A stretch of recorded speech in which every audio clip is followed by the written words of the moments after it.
بسم الله الرحمن الرحيم إن الحمد لله نحمده ونستعينه ونستغفره ونستهديه ونعوذ بالله من شرور أنفسنا ومن سيئات أعمالنا فمن يهده الله فلا مضل له ومن يضلل فلا هادي له وأشهد أن لا إله إلا الله وحده لا شريك له وأشهد أن محمدا عبده ورسوله ثم أما بعد السلام عليكم. It is a great honor and a great privilege to have all of you in the space this evening. Alhamdulillah, all praises for Allah.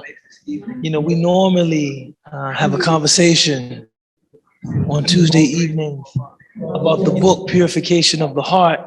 And I get the great honor of hosting a conversation with a different community member, a brother or a sister, every week, and we discuss the meanings in the book. And I really appreciate the synergy that comes out of what we develop, in this space.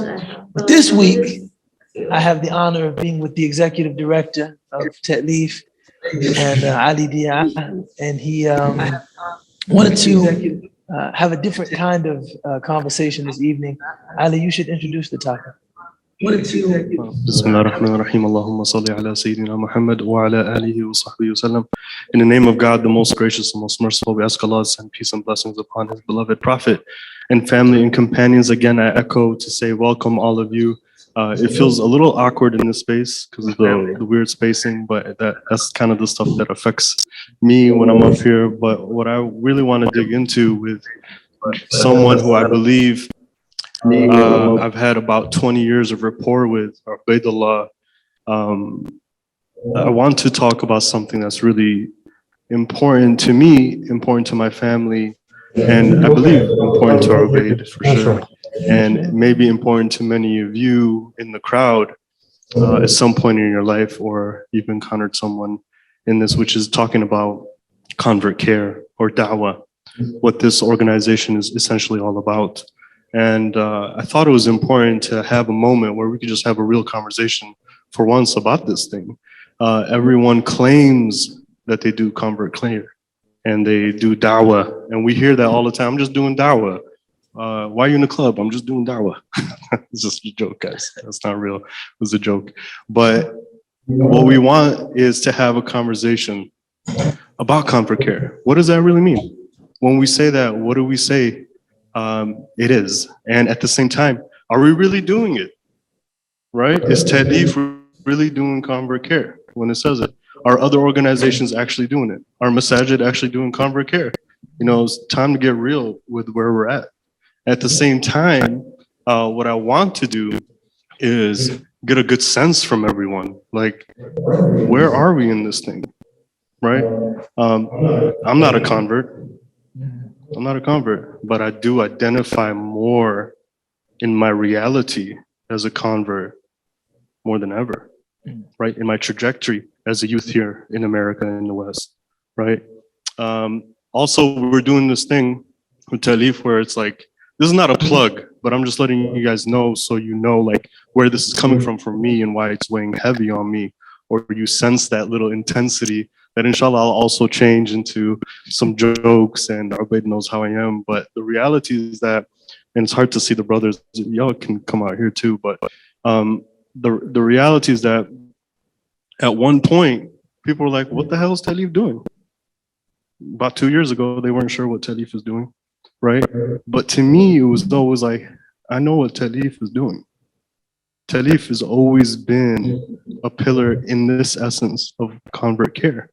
And we built around that, and many other people benefited from it, right? But the least common denominator, if you will, or the most essential pillar of Ta'leef's work has been convert care. But many people miss that.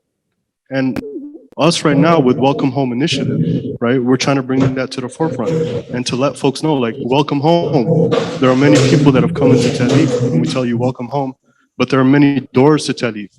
But the primary door that made Ta'leef what it is was convert care. Then we had wellness, then we had inheritors, which is working on youth. Then we had a whole different section come through, which is like seekers, which is folks that have been Muslim like myself my whole life, but want to seek something more.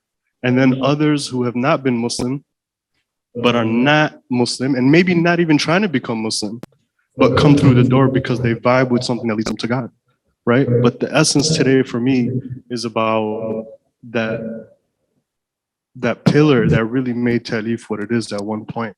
And everyone's throwing it around there on social media. I see it everywhere. I come to this social, gathering for Convert Care, come to this thing, we're doing a Convert Care retreat, come to this thing. And in my head, as an executive director, real talk, I have to take a step back and be like, what are we doing? I know that was a mouthful of an intro, but with you, I'm very comfortable. I'm very comfortable. I can sense that. Yeah. But no, the urgency in your delivery is reflective of the importance of the topic, right? Talking about how we can facilitate the healthy and sustainable embrace of our faith. And although we don't proselytize, I don't like the word proselyte. I don't like the word proselytization.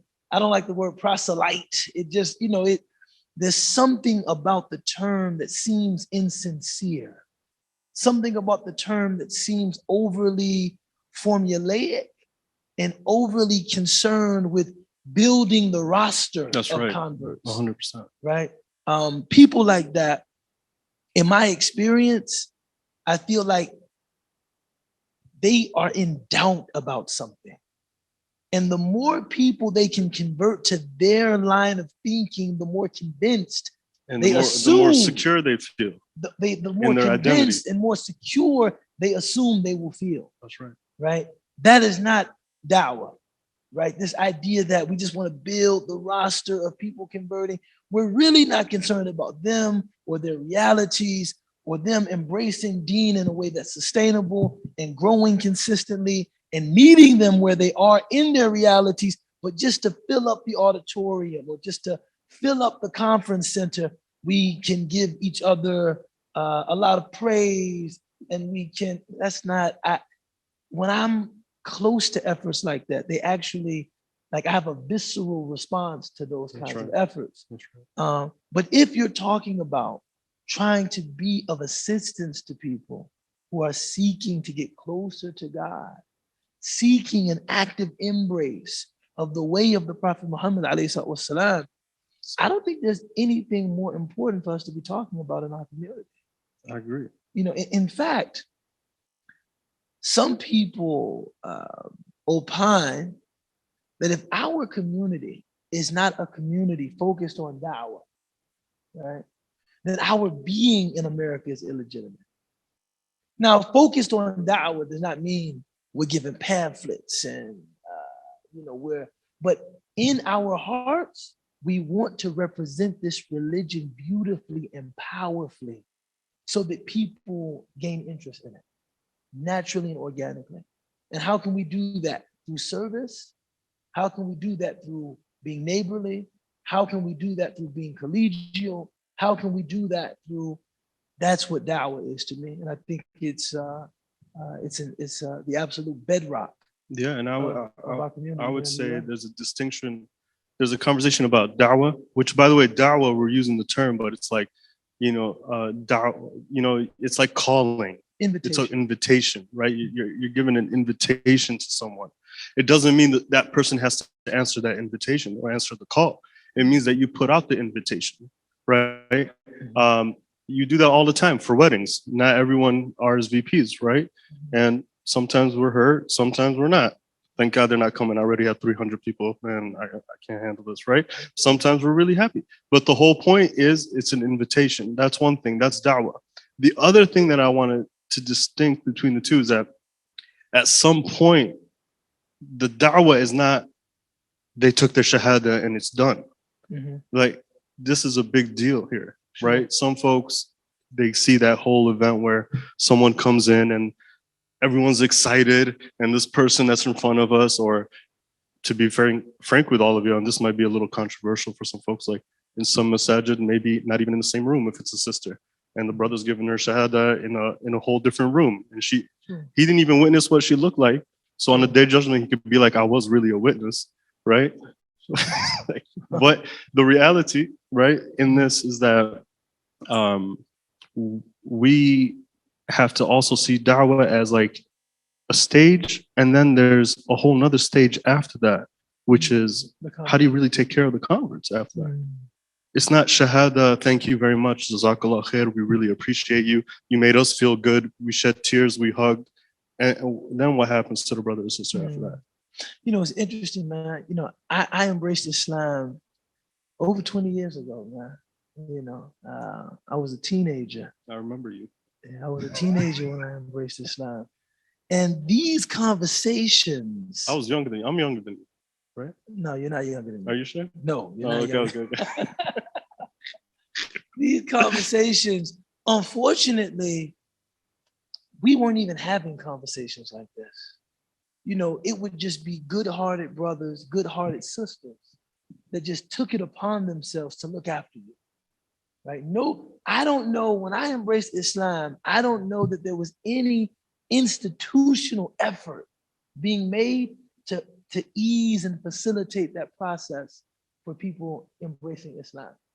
It would just be, you know, an older brother just looking after me. And a lot of the experiences that I had were very difficult, man. Very difficult. Can you share something? I remember once I was participating in this, some brothers were getting together, spending the night in the masjid, i'tikaf, you know, like doing like kind of a retreat in the masjid. And, you know, the brother said, I'm making a restaurant run. Do you want something? And I said, yeah, just bring me a burger. He said, you can't eat that. And I was like, do they put pork in the burgers or something like that? Or, you know what I'm saying? He said, it's not the biha Islamiyah. I'm like, actually, I don't even know what that means, man. You know, I don't even know what you're talking about. I'm bringing you some fish, and that's what you're gonna eat. And I remember thinking to myself, yo, what is this man talking about, man? Right? And I'm eating the fish with like just a look of like confusion, like, yo, what have I entered here? You know what I'm saying? And later on, I kind of learned about this whole thing about, differences of opinion concerning meat that you can eat and that you can't eat. But I remember thinking, man, why was this man yelling at me? Why was he so impassioned about something I had no clue concerning? And just like those kinds of issues and the way people were very passionate about them, where your hands were held in prayer. You know, I would pray next to somebody and they would tell me, don't put your hands like this, put your hands like this. I said, all right. Then I would pray.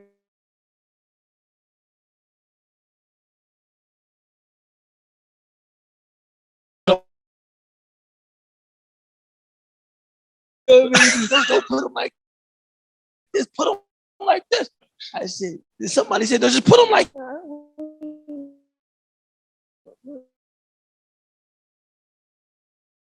You know,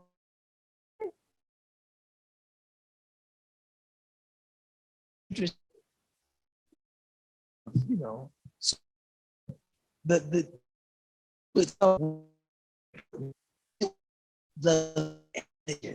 That's right. From That's right. My newfound brothers, that was really awesome. And then for a couple of wise, well-meaning people that explained to me a little bit of what was happening, I might have abandoned not Islam, but the Muslim community. I might have said, yo, man, I don't know what's wrong with those people, man.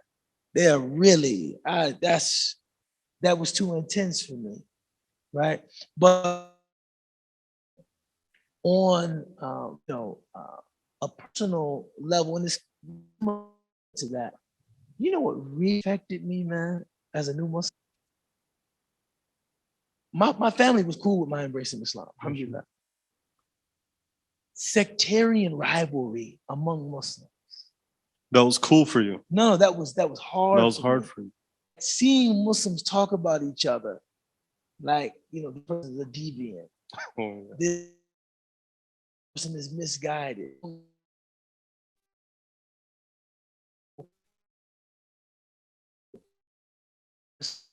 And somebody would tell me the same person doing that to me. You know, I know he seems like a nice guy, but he doesn't really know anything about Islam. You know, once somebody told me a joke, and this really like eased the tension and lightened things up a lot for me. He said that there was a man who embraced Islam, and he said that everybody was crowding around him, and they asked him, you know, how do you feel, man, having embraced Islam? How do you feel? And they said that he said, it's just really good to be with the community of truth. And they said after his statement, somebody came up and said, you know, not everybody in this community is on the truth. It's really the Muslims in this country. I'm from there. But it's really the Muslims in this country that are really on it. And he said that in his, I guess the joke, you know, continued in his young, enthusiastic zeal, he traveled to that country. And people knew that he was a newcomer, right? And they said, how do you feel? He said, man, it's just good to be with the community of truth. Somebody came to him and said, you know, it's not everybody in this country that's on the truth. It's really just people like this masjid. These are the people really, these are the people really on the truth. So he went to that masjid. They said, man, how do you feel? He said, man, it's just good to be with the community of truth. And he said, somebody came and said, you know, it's not everybody at this masjid that's on the truth. It's really just me and the mu'adhin. Me and the person that calls the adhan. And I have some doubts about his aqidah. So he went from like the ummah to like one person, you know what I'm saying? And, you know, when I embraced Islam, you know, this was like the late 90s. This was before, now, you know, 9/11 had the practical impact of shifting our focus as a community. I think 9/11 in many ways made us better as a community. It made us focus on things that were real, things that were pressing, things that were important. Whereas before that, I mean, you had straight up like a Aqidah wars, man. The Salafi, the Sufi, the Sunni, the Shi'i. That was like a big theme when I first embraced Islam. You know, it's interesting that you brought that up because I never publicly said that, but I believe I agree with you. You know, that 9/11 really had a different impact. I was in sophomore year of high school when 9/11 happened. I am older than you. Yeah, sophomore year of high school, right? And I have been in that school for at least a year or so. And it's not a Muslim school. It's here in Chicago. People would know it if I said, but just for the sake of not upsetting anyone, we'll just not mention it. But like, I'm there with my classmates. I remember the day it happened. I remember looking at TV. I'm sure all of us have these moments, but I realized, dang, we got a lot of work to do. Yeah. We got a lot of work to do. And you know what's interesting is that school, God bless them for what they did. They actually, whether it was good or bad or whatever, it was interesting. They put Muslims from that school. So my sister, myself, there was only like 5 of us. They put us on a circuit.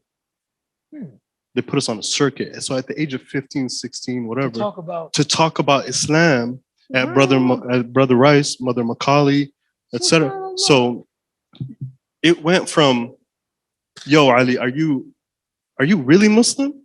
Or are you what are you really about? Right at that age. Wow. Right? Wow. And I remember that just I'm like, what were they thinking making me go up there talking about Islam? Like, why couldn't they have some kind of like real scholar or sheikh? But at that age, I was in front of peers talking to them about Islam, right? At Catholic schools. And I don't say this to say like, oh, look what I've done. I'm saying it to say that look how it drastically changed my situation alone. From one day just chilling in the class to the next day realizing, oh snap, they could actually think I actually have to defend myself in a certain way or say what I'm not usually. And that's the interesting thing. We think da'wah, whether it's because of politics or whether it's because of the situations we're placed in America or whatever, we think da'wah, for the most part, is saying what we're not. as opposed to authentically saying what we are. Sure. And it's interesting how that conversation shifts, that we end up talking about, oh, we're not like this. Oh, we don't do this. Oh, we're not really like this. Okay, well, what really are you? And Yeah, no, I think that's just a sign of being a community that's, on the defense. that's right. When you and I in many ways as a Black American, I can identify with that. Sometimes when there is a great deal of negative propaganda being spread and stereotypes are being fueled about a community and about individuals within those communities, you feel the need to disprove everything that has been said about you. And sometimes you can become so preoccupied That's what I'm talking about. with trying to disprove, trying to show what you aren't, trying to show that you are a peace-loving person, trying to show that you are hardworking, trying to show that you aren't lazy, trying to show that you are patriotic, et cetera, et cetera. Or you're not weird. You forget actually to show what you authentically are according to your own standards, values, beliefs, principles, etc. And it's a terrible way that white supremacy is maintained in this country, and kind of the shall I call it the kind of the self-marginalization of other communities. What's really interesting, Ubayd, is that when we talk about the Prophet Sallallahu Alaihi Wasallam, right, the Prophet, the last prophet that we believe from the lineage all the way up to Adam, that his own connection internally to God is what drew people in. That he was pointing to God at all times. He wasn't pointing to Islam per se. And I know that sounds controversial, right? But there are many people that we know, even myself at times, just because I had Islam, it doesn't mean I really had God. That's powerful. Yeah. Does that make sense? No. And I recall reading something from Sheikh Abdul Hakim Murad, and he said that the new Shahada. Yeah, I know this. Yeah. There is no Islam except Islam, and Muhammad is the messenger of Islam. That's right. That's right. You know what I'm That's saying? right. So the Prophet Sallallahu Alaihi Wasallam, he the gravitational pull that he had beyond himself, like that's why you had people who saw his face and they said, "Laysa wajhul kadhib," right? He's not a face of a liar, right? Because he's internally concerned with his relationship with his Lord, right? So much so that became a gravitational pull for people, even before he was a messenger outwardly, right? That's why his community loved him as well. They're like, who, the Prophet Muhammad? He do whatever he want before he was a prophet in that city. Put the black stone up, right? Sure. When they're in disagreement about who to do it. Oh, he's gonna tell you the truth, right? Even when he goes up on the hill and says, "My people, if I tell you that there's an army behind you ready to attack you, would you believe me?" They said, "Of course we believe you." Then believe that I am a prophet. And that's what makes the thing sever, right? But the reality is that he never called to something for himself. Meaning that when somebody comes to you, this is what I mean. When somebody comes to you about Islam, we've all been there, whether we liked it or not, or whether we were that person coming in to learn about Islam, right? The biggest turnoff, in my opinion, is when that individual makes a conversation about themselves as opposed to that conversation being about God and the person coming to them in need. And we know that in our prophetic nature is that we realize that when we do da'wah, when you say you do da'wah, you almost need to be doing da'wah in a way where you don't even feel like you're doing da'wah at all. That you're so authentic in your relationship with your Lord and with the reality of what's happening around you, that when people see you, they're like, man, whatever he's on, I want that. Mhm. And you're not pointing to yourself, Mhm. but you're pointing to something other than yourself. And the human heart can recognize that. So when folks come up to us, right? You could cut me off anytime you want, but like when folks come up to us and they're like, I want to learn about Islam. I want to learn, well, what is this thing? What is this prayer? What is this? Really, what's happening is the more you remove yourself from the equation and you realize that God is just using you, and you really have no power whether they accept or don't accept. You have no say on what's going to happen to their heart or not. You have all you're there is because God wanted to honor you for that moment to say one thing, which is "Ballighu anni walau ayah," Mhm. right? Just doing one thing that the Prophet ﷺ commanded, which is say or state a verse about me, right? Or state something about me, even if it is a verse or a word. And when you take on that type of reality and that type of sincerity, then da'wah happens all the time Mhm. without the, you know, without the, hey, you know what I'm talking about. No, I do. I remember once, speaking of da'wah, we used to go to Cook County Jail, and a man, Bedruddin from Nashid Da'wah, Masjid da'wah, ironically, that's right. he's a Sudanese immigrant, and he would go to Cook County Jail, and he would give, classes, kind of introduction to Islam courses. And there was something particularly moving about seeing this man from East Africa who probably had very little in common with the men that he was ministering to.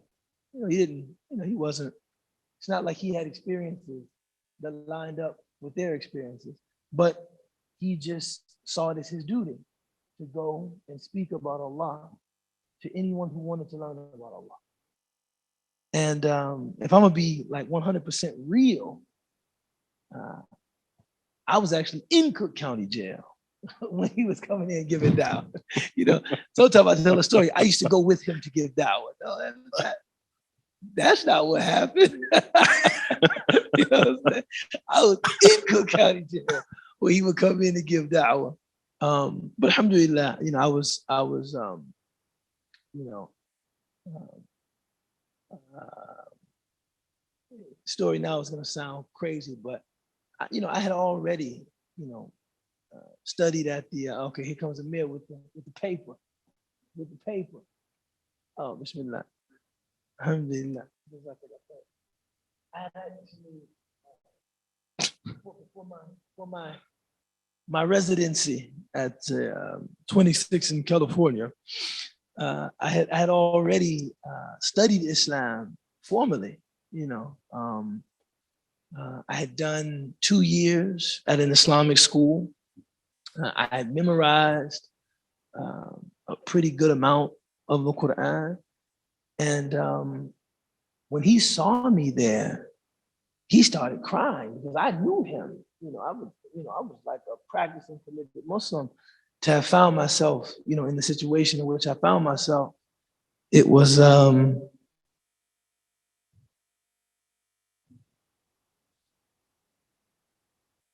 6 thumbs up, huh?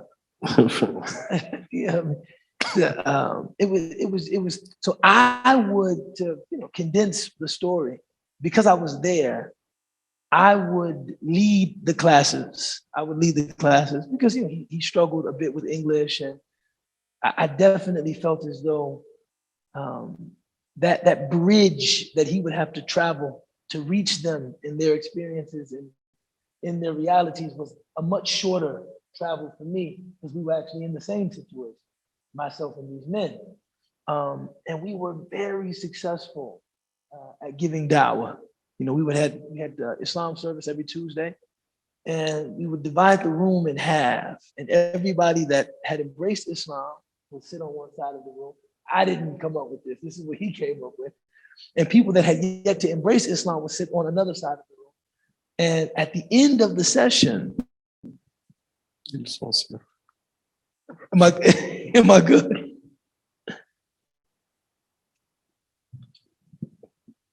Okay, that's better. Sounds the same to me. It's good. It doesn't sound the same one. Okay, bismillah. Alhamdulillah.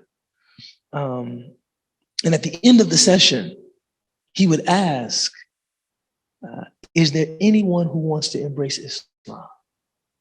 And people would embrace Islam. And, I wasn't there for a very long time, but maybe 30, 35 people embraced Islam. SubhanAllah. But I remember one day in particular, people were embracing Islam and they were changing sides of the room, but there was one person who didn't embrace Islam. And he was saying to him, you don't want to embrace Islam? You don't want to accept the oneness of Allah and Muhammad as his messenger? You don't want to be saved from the fire? And I felt like he was badgering him. So I said, Badruddin, leave the man alone. He came, he listened respectfully. La ikraha fi din. There's no compulsion in religion. We're just talking about our Lord. We're not selling used cars, man. We're just talking about Allah, and he said to me, no, Ubaydullah, no. I love these brothers. I want them to know this. And he was almost like he just became very emotional. And he started crying, man. Badruddin started crying. And when this probably 20-something Black man saw a man of a different cultural background who barely spoke English, standing there weeping for him, he started weeping. It was one of the deepest things I had ever seen in my life, right? He started crying, man, and he embraced Islam.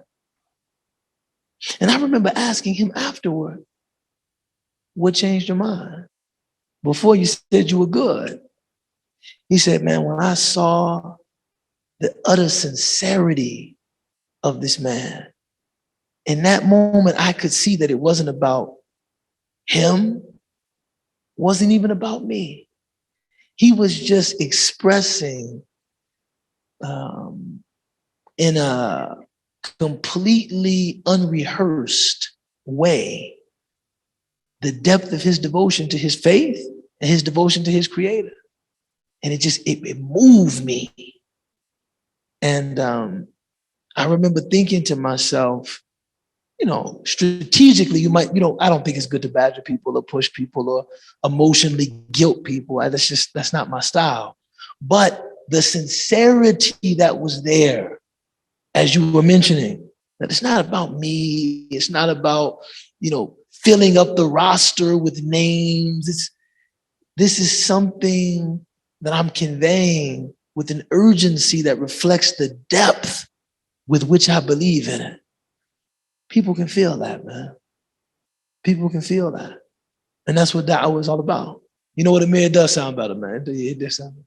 The mic sounds better? It does sound better. One of my teachers said, you want to give da'wah? He said, you want to call people, you want to invite people to this.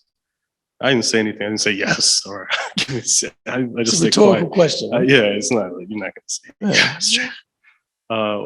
And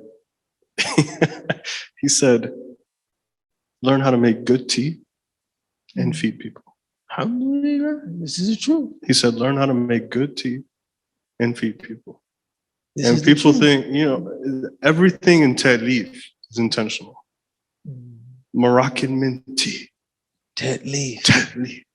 Let no pretension go unused. You know what I'm saying? Like collective, right? But what I'm trying to say, what am I trying to say here? Huh? When we came in for Ramadan and they had each individual date wrapped in plastic, I said, Ta'leef, let no pretension go unused. No, just kidding. So That's all beautiful. It's all very beautiful. but I lost train of thought right now. But my point is, Everything is intentional. no, it's not even just that. It's like, what do you do when somebody comes to your home? What do you do when someone comes to your home? My mom would kill me if somebody came to my home and I didn't offer them water at the very least.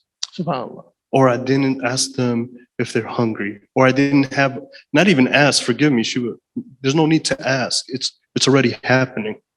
You know what I'm saying?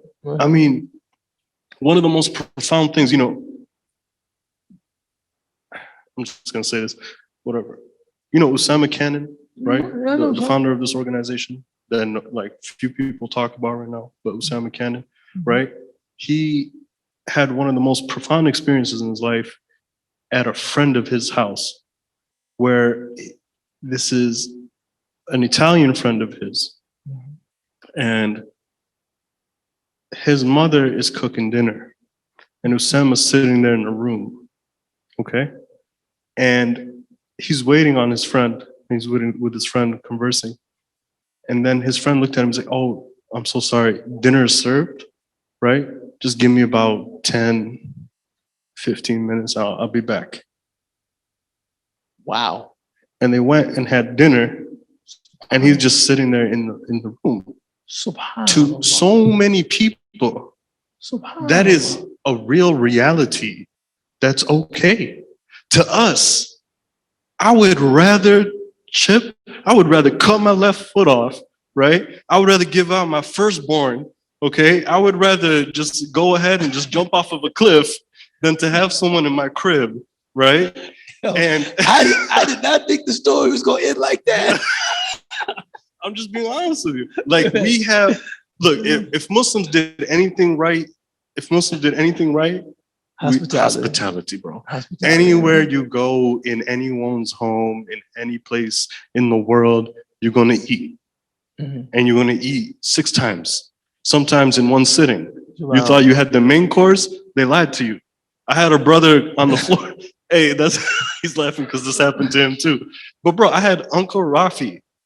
You guys know Uncle Rafi. He's in Chicago. He's from one of the OGs, and people respect him on the streets. They know who he is. He stopped a lot of people from dying. He's one of the biggest proponents of peace amongst amongst neighborhoods in the inner city. He's done more for people behind the scenes than most people would ever know. No doubt about it. He goes to Morocco, and he is literally on his knees. He's gonna kill me for saying this. He's literally on his knees begging the host, okay, please stop feeding me. Like, please. And they're like, yeah, no, this is not food. This is just fruit. Don't worry, Habibi. And he was like, please. And he was traumatized. He was traumatized, bro. You couldn't put a banana in his face for a week. I'm not even joking. Because he's like, you see a banana, he's like, no, I'm straight. No, I'm good. I'm good. Right? Because that's the level of hospitality that we get. We didn't care if you were full. We want to know, are you going to throw up tomorrow? Right? We want to know. We want to know why. Because it's the love. It's the connection. It's the thing of saying, like, look, we honored you. Dawah is a lot like that. I agree. Not much needs to be said. You come into this space, right? The space better smell good. Better not smell like feet. Why? Because when you smell, that's a memory, right? And the Prophet ﷺ smelled the best, naturally. But then he spent 1/3 of his money on good smells. Why? Because when he passed by or he touched a child, that smell lasts for hours to days, sometimes somebody's whole lifetime. They knew that the Prophet ﷺ visited them and the smell never left in the home. Why? It reminds you of the Prophet ﷺ. Plus, angels love good smells, right? Then you come in, you put the shoes somewhere orderly, right? Okay, it's not a mess. Your heart can be calm. You're not focused on something that looks crazy. Like, why are these shoes everywhere? Why are people taking off their shoes and putting them right here, right? Orderly, right? Then you come in, you get served tea. Oh, dang, I haven't got served anything in a long time. In the Muslim world, it's quite the opposite.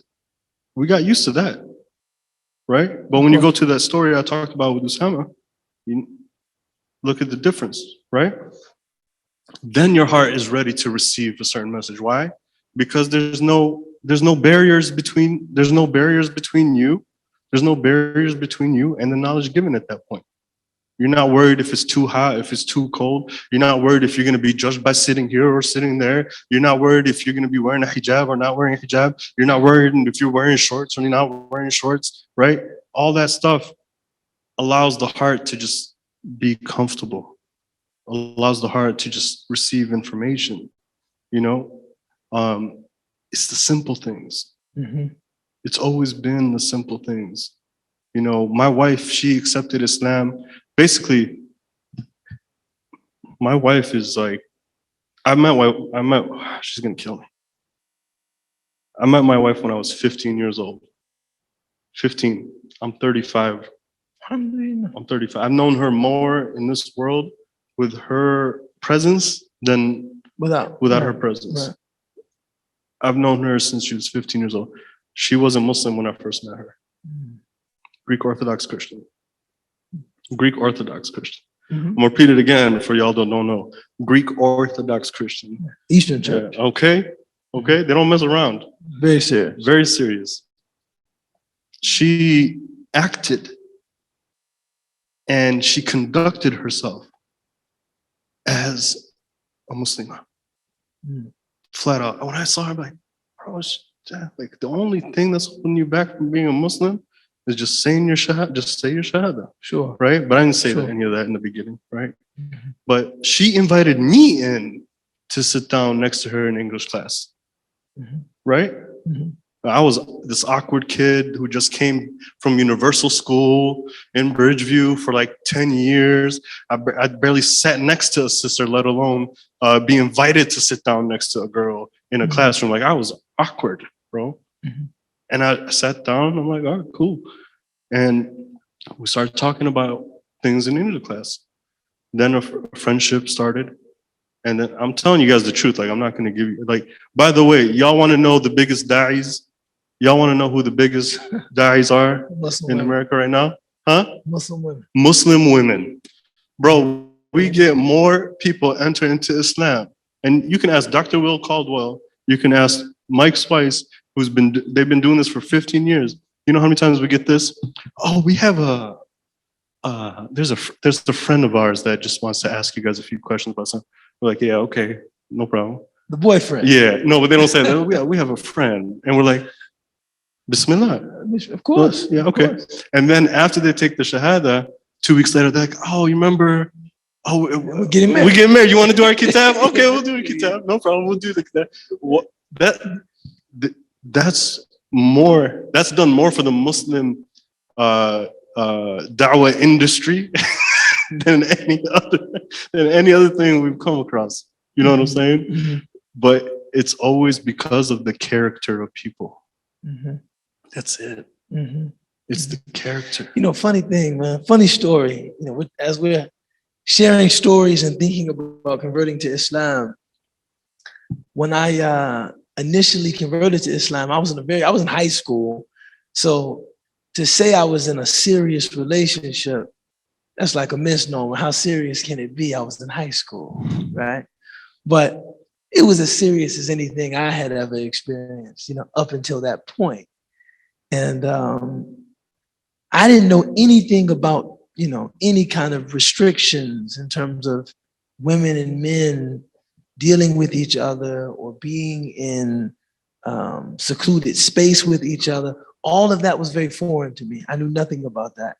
And I tell people all the time, I used to go to Juma with my girlfriend. I would say to her, you know, baby, just wait right here. I'm gonna go in, I'm gonna pray 2 little cycles of prayer, and then I'm gonna come back out and we're gonna go to lunch. I swear to God. I used to sit there and say, yo, just chill, just wait a minute. I mean, that's chill. Probably the reality of most Muslims nowadays. And I said, well, just chill. You know, and I would always say, if you want to come in and listen, that would be even better. And she'd be like, I don't have no headscarf. People gonna be looking at me like I'm crazy. And I'm like, it ain't no big deal. We're straight up, just come on in. It's not a big deal. I mean, I really had no sense that there was anything wrong with what I was doing. In fact, after Juma, I would walk about all of these new, usually older men that I was, befriending, right, as this new convert to Islam. I would introduce them to my girlfriend. Yeah, this is my girlfriend, man. This is one of the brothers that I pray with right here, baby. I believe his name is Mustafa. Yeah, Mustafa. Yeah, nice to meet you. It's my girl, man. We've been together for a minute, And brothers just look at me with their eyes raised like, mashallah. And I remember one day I was at the mall and there was a brother named Wafiq, and he had a kiosk in the mall selling, perfumed oils, Right. And, body sprays and stuff like that. And I stopped at his kiosk. I was with my girlfriend and I talked to him for about 45 minutes, right? And we were talking about different things, man. And he was very polite to me and he was very polite to her. And I still remember the impression that had on me. He was very, very polite to her. She had a few questions about Islam. He answered those questions very skillfully, very thoroughly. I had some questions, and he never gave me any indication that there was something inappropriate or something untoward about my relationship. 2 weeks later, I'm back in the mall, and I see him at his kiosk again.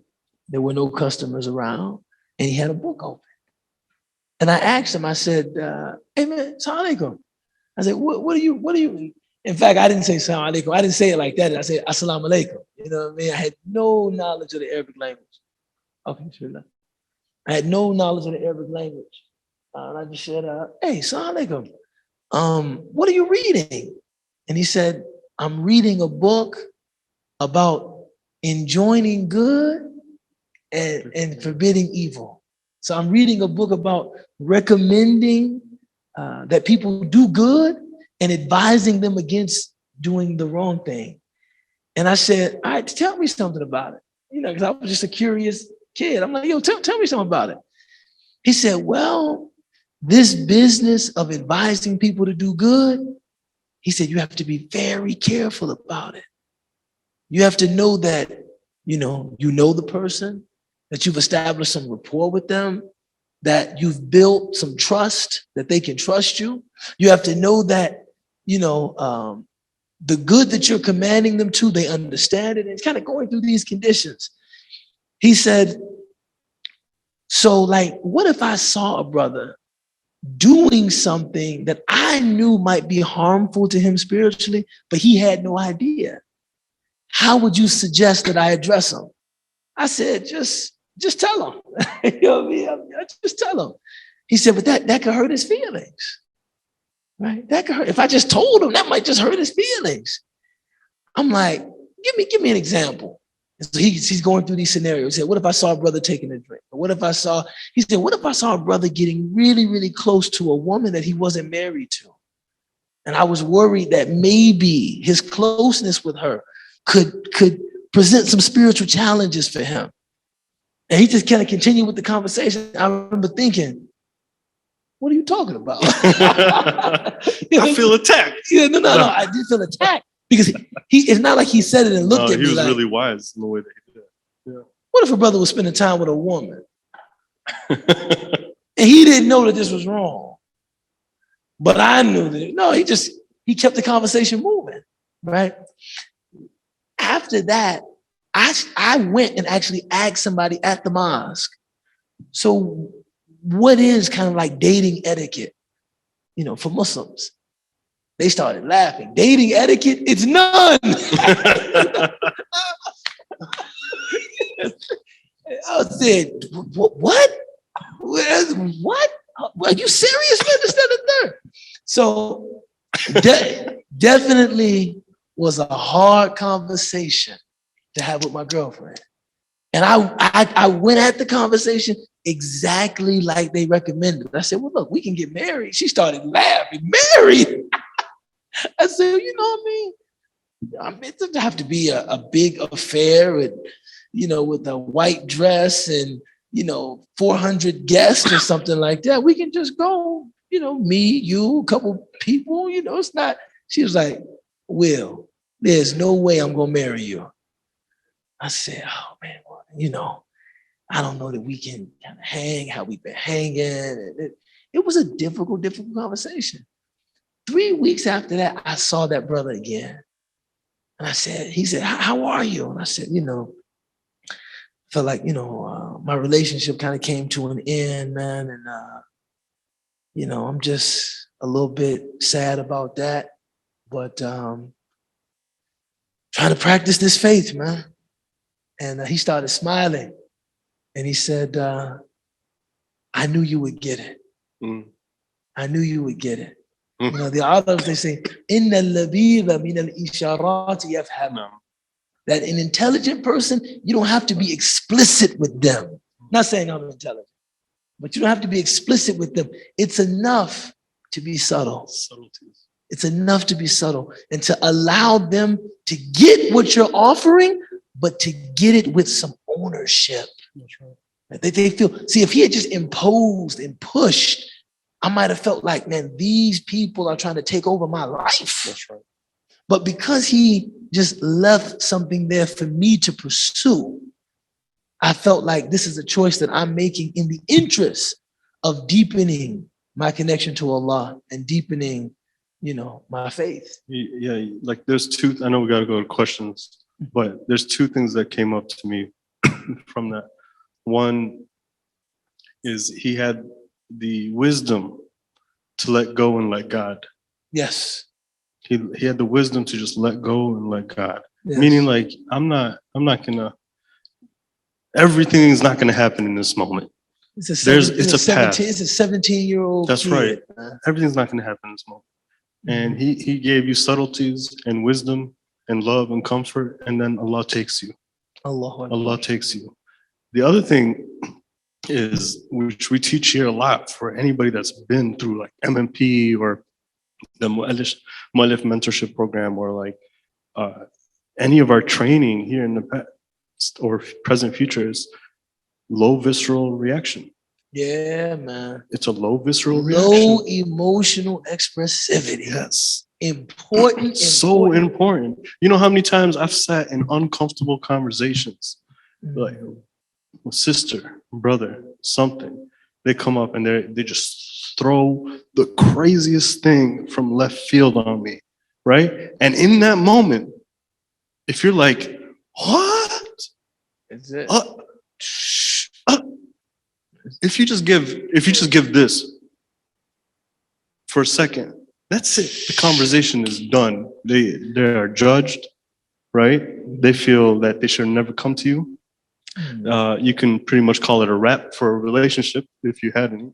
And now you're gonna have to spend the next at least 25 minutes or so trying to make them comfortable again. That no, it's okay, that they can come to you, right? But that ability to sit like Sayyidina Ibrahim in the white hot fire, to just sit. Or even, the example of the Prophet ﷺ, when the man came to him and said, Ya Rasulullah, inni halaktu. That's right.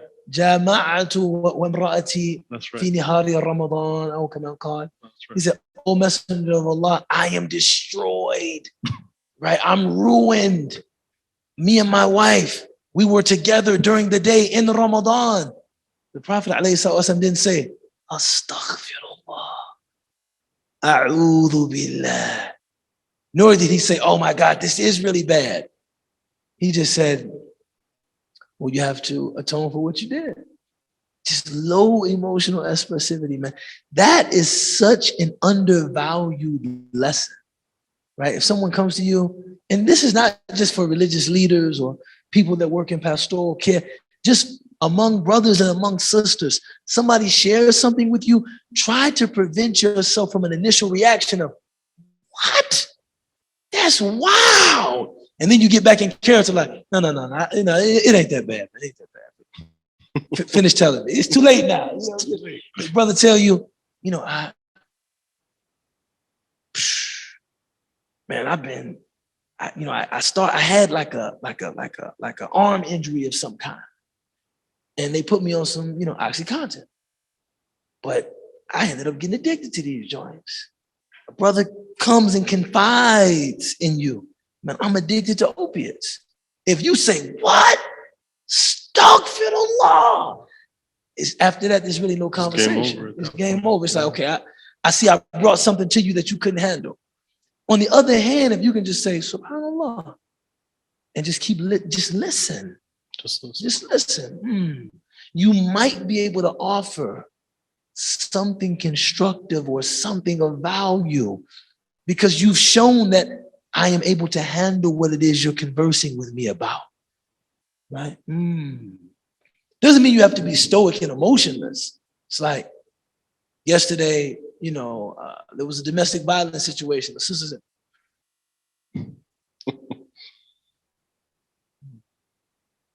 no, you can empathize and show that you're actively listening and that you're concerned about what's being said, but you're not judging anything that's being said. Subhanallah. Subhanallah. And what's amazing about the story of the man that came to the Prophet ﷺ and said that I had sexual relations with my wife in Ramadan, the end result of that was what? Beautiful. So beautiful. So he says this, and so the Prophet, this is actually a very funny hadith. It's amazing. He says, well, since that happened, you have to, the first thing he says, you have to fakku raqaba. You have to find somebody in a state of bondage and pay for their freedom to atone for your sin. The man said, I don't have money, I don't have that kind of money. So then the Prophet ﷺ said, well, you have to fast. Shahraini mutatabi'in. You have to fast 2 consecutive months. And the man said, if me and my wife could make it through one day. Talk about being real in front of someone. What would give you the impression that we can make it through 2 months? He's like, my wife and I, we really love each other, man. It's not, And when he said that to the Prophet, the Prophet didn't say, tafasakta, like you're a deviant. He actually said, that's a good point. He's like, there's no way I'm gonna be able to fast every day for 60 days. Like that's just not gonna happen. I can't do that. The Prophet ﷺ said, okay, well, if you can't do that, you have to find 60 poor people and you have to feed them to atone for this sin. The man looked and said, poor people? I'm the poorest person that I know. There's nobody who has less than I do, right? So it's not hard for me to find somebody poor. All I have to do is me.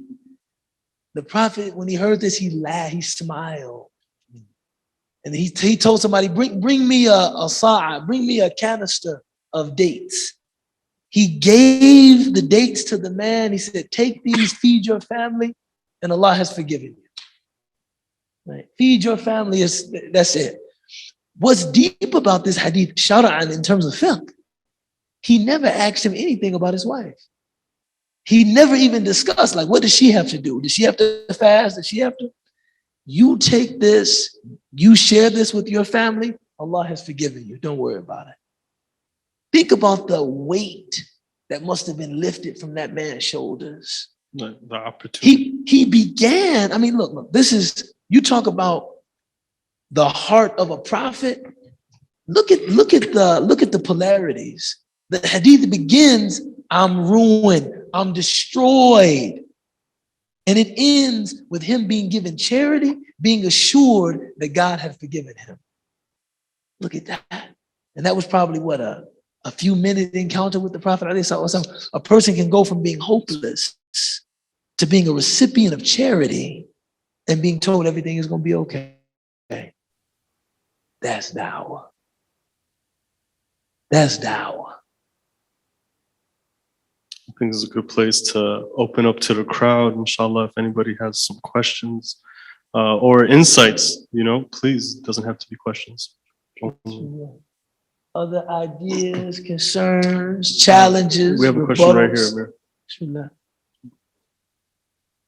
Hans, my man. Assalamu alaikum. Wa alaikum salam. So for a lot of people, like, entering into the fold, say of Islam, like sort of like myself included, and a lot of the brothers around me that I saw, Islam sort of became a sense of, validation for them that they didn't, sort of receive in their non-Muslim like life.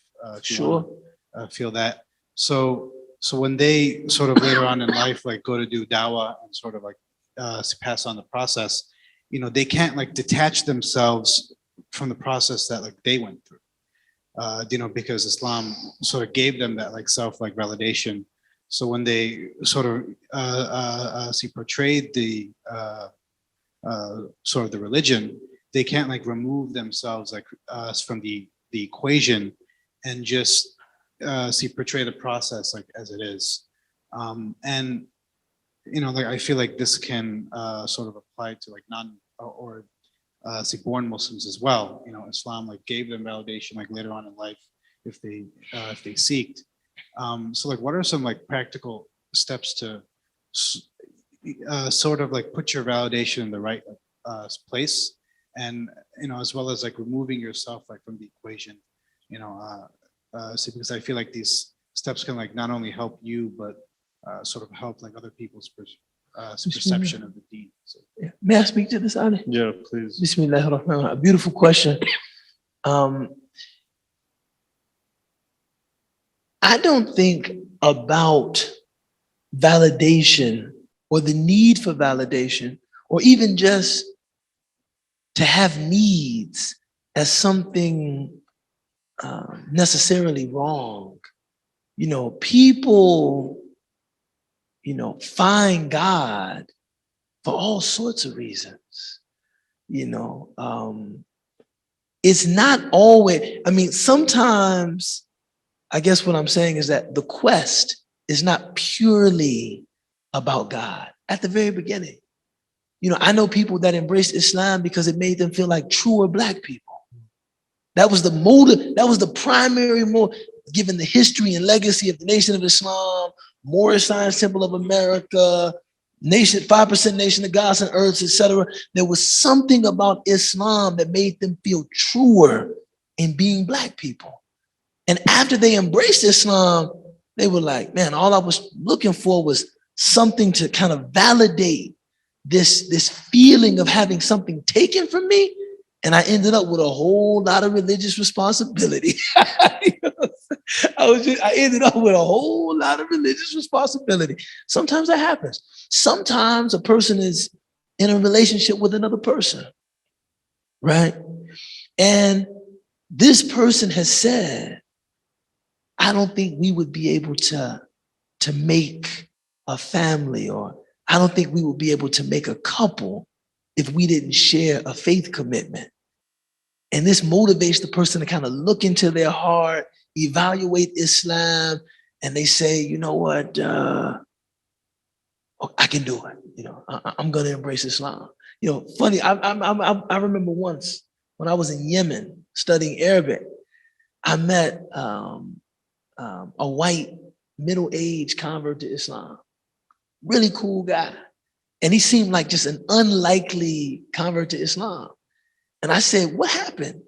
He said, I work in business, and I met a Saudi woman, and I wanted to marry her. I proposed to her. And she told me, just pretend like you're Muslim so that my father will go for this. And he was like, I was in love with her. So I said, cool, whatever. He said, I wasn't religious at all. So I went to this whole song and dance, pretending like I took my shahada, everything. The parents went for it. We got married. They were living in the DMV area. And he said that Islam never came up in their relationship, except when her parents would visit or something like that. He would have to look at a glossary of terms like, okay, I'll just, say a couple words, you know what I'm saying? Make them think that, I have some awareness of what's going on, right? They weren't the most religious family, but they knew you have to be Muslim if you want to marry our daughter, right? He said that one day he was walking down the street on his lunch break. He saw a mosque. And he said, if I wanted to go in there, I could. Because I'm kind of like a pretend Muslim. You know what I'm saying? And he said that he sat outside the door and his curiosity was building. He said, why not, man? I just walk in. He said, it happened to be Friday. It happened to be the time of Jummah. He knew nothing about any of this. And they happened to have a guest khatib, a guest preacher, and it was Imam Zayd Shakir. And he said he went in and he sat, he was listening to Imam Zayd, and he said 10 minutes into it, he thought, this is okay.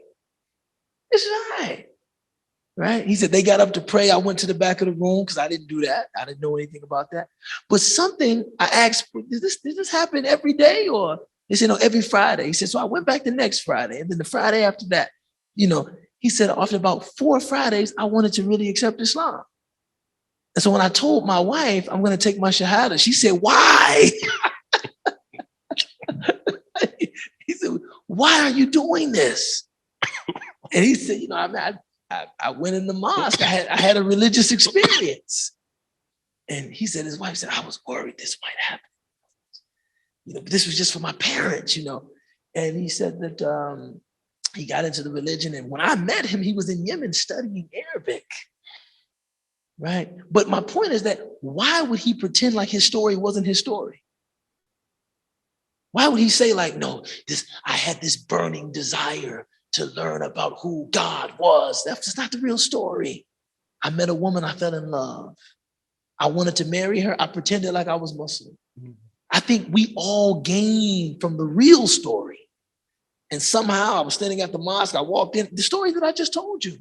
So I don't think it's necessary to kind of like whitewash those stories. All of those things are part of how God gives guidance in these mysterious ways. I think when talking to people about our stories, I think our stories have more texture if we embrace those elements of the story. Like this wasn't all about, like for me, it's like this was about God. This was about culture. This was about hip hop. Wu-Tang was popular at that time. Everybody was talking about Islam. There was so many different influences that like were all impacting me in certain ways, right? I mean, I come up, in an area that, the street organization affiliation was very influenced by Islam. We were Blackstone Rangers, fear no danger. So that's a part of my story. What I could put, like, when did you first hear about Islam? During a session, gang members. That's when I first heard about Islam. That's a part of my story. Now I can tell a story like I was in the desert looking up at the stars, and I knew that the cosmos had to have a creator. But that's not what happened. I was listening to Ghostface Killer. No, you know what I'm saying? And it just sounded cool to me. No, really, it just sounded cool to me. He said he had a suede kufi on lamping at the mosque. What's that about? You know what I'm saying? What's that about? So I think we should tell the real story. I think we should tell the real story, and Allah knows best. Any other questions?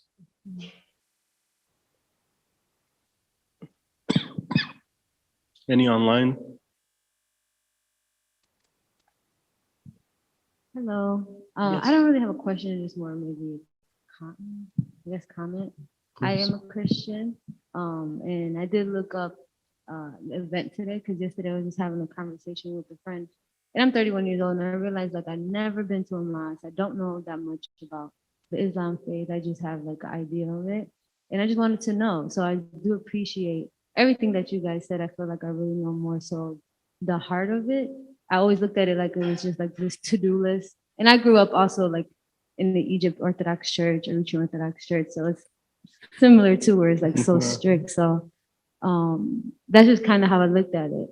But I just appreciate what you guys shared in learning more about, again, like just the heart of it, the heart of really caring for people and being pure-hearted about it. So I just wanted to say that. Thank you. Welcome. What was your name?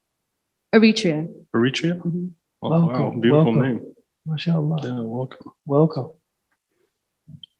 Very, very, very, very pleased to make your acquaintance. Thank you for joining us.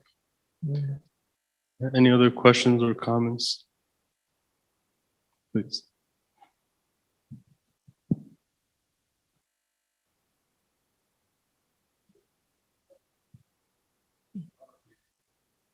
Assalamu alaikum.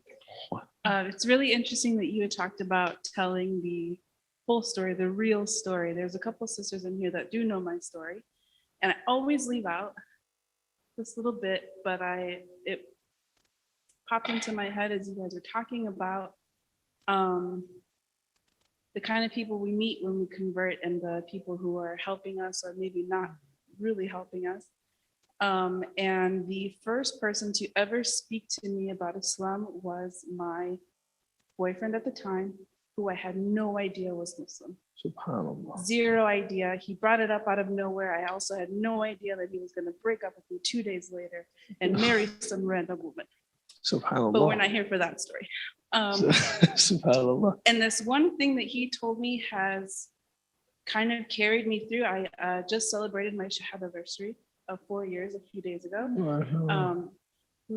And this one thing that he said to me, just anytime I was struggling with seeking information and not finding what I was looking for, or reaching out to somebody and not being met with what I felt should have been more welcoming or maybe with more knowledge or anything, is that Islam is perfect. Absolutely perfect, but the followers are imperfect. Yeah. And so I have carried that with me this whole time as I've met Muslims who didn't give me the salams back and feeling really sad about it. And remembering that that's just not where. That was really real for me because I remember in high school I used to tell my wife, whatever I'm doing, don't do. Like I used to tell her, I was like, hey, look. Look at the message. Whatever Look at I'm the doing, message. just don't do. Just do the opposite. And she used to crack up about that. But the one thing, it's really, I met this man years ago, and then we went to. I said this before, and I'll say it again. Then we went to a place called the Island Program that now he's heavily a part of in Leeds, which is amazing. But I remember him coming into this program, and I was a college student, and he was just a newlywed, and he literally just took his wife to that spot as a honeymoon to study Islam. Like he was Don't on ever that do thing. that. You're embarrassing me By now. the way, man, I did the same thing later. I'll talk about that later. But I actually took from you on that, and I did. And Don't until ever this day, do- my wife's like, we never had a proper honeymoon. But look, Don't ever do that. Seriously, man. Don't ever do that. so we bonded more or less. We knew each other beforehand with basketball, but we bonded more or less at that place because we were there for like 40 days. It was an intensive, you gotta read Quran together. You're waking up, Dr. Jackson's teaching you, Imam Zaychaker's teaching you, Dr. Almer's teaching you, Yes, right? it's beautiful. Ingrid Matson's teaching. It was like heavy every day, study, read. And I was just in college, and I really had no business really being there, to be honest with you guys. I was goofy. I was always in the back of the class, and I was just mocking Dr. J most of the time, to be honest with you. And then years later, I don't know how it happened, but we split. I didn't see him for a long time, and he didn't see me for a long time. And then we were at this masjid, Orland Park Masjid, where my family was kind of like, yeah, you should go to it, right? The girl that I was interested in at the time, who is my wife now, she was at the masjid at that point. And this is the first time, and I didn't know she was going to be there. And I was going to be there just with my pops. And this was the first time that I see Ubayd in years. And I don't know if he remembers this or not, but he gets up. He goes, Ali. I'm like, oh, Ubaydullah. And he hugs me and gives me a huge hug. And he almost starts crying. I don't think he remembers this. I'm like, what's going on? And then he tells me like his wife passed away. His wife passed away. And I remember her till this day. I remember her. I remember the silly stuff I used to say to her.